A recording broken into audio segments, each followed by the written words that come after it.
Hi, everybody. It's Diane Neto living in Barrie. Today, I'm going to explain the N11 and N12 forms, how you use it, and when you use it. And it's sundress weather. Yay. If you like my stuff, hit the like, the subscribe, drop me a comment. And I'm going to share the screen and explain it to you because a lot of people don't know it. And I have a lot of clients that call me and say, well, I'm gonna serve an N11, and that isn't the time they could even serve that. And I want to explain some of the pitfalls of these things too. So first I'm going to share the screen and we're going to go over the N12. So the N12 is a notice to end your tenancy because the landlord, a purchaser, or a family member requires the rental unit. So if you sell the property and somebody wants to live in it, if they're going to rent it out again, then you can't evict. So if it's a investor buying it and they just want to evict to get more money, they can't do that. So they want to have to actually live in the unit. And this can only be served on either the anniversary date of the end of the lease. So if your lease started January 1st, December 31st, you could serve 60-day notice. And if you serve this form, you also are required to give them a 1-month payment. So they get their last month free plus a 1-month payment, okay? Both. I have problems with that from everybody as well. So if you do the N12, their last month is free and you owe them 1 month's rent, okay? So if you mess up anything on this form, then it's basically null and void and gets kicked out. So you have to be very, very careful you don't screw anything up here.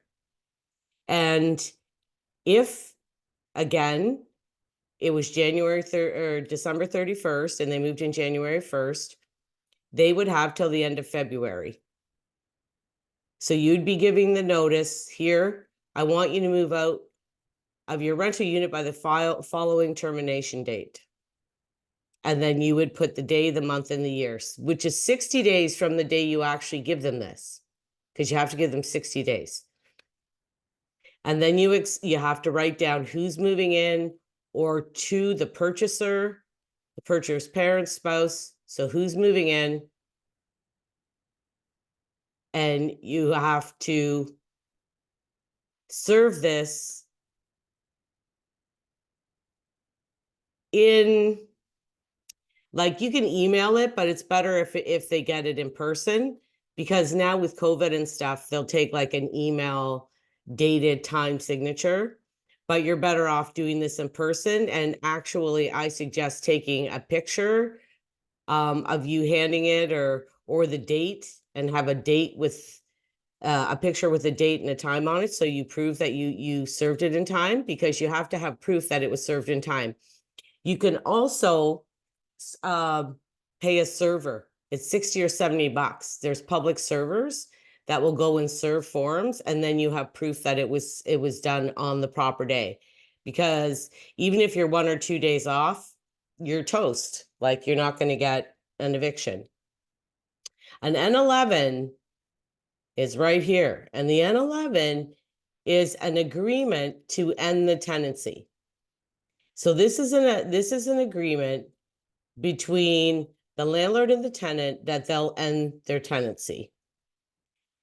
And you agree to the date that it will be, the tenancy will end on, and the tenant will move out. And then you both sign this. You're both signing that you're agreeing to end the tenancy. Now, normally you do this when you offer cash for keys, or you're going to offer them cash to move out. Honestly. So you could actually, this is just a total agreement. There's no amount here on this N11. that you're going to pay them.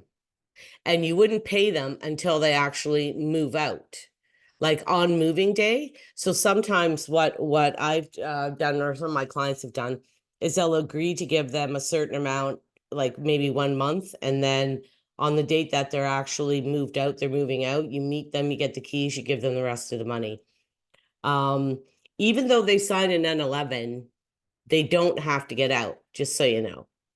There's some that have signed the N11, didn't realize what they were even doing, and then said, well, I'm not going to leave then.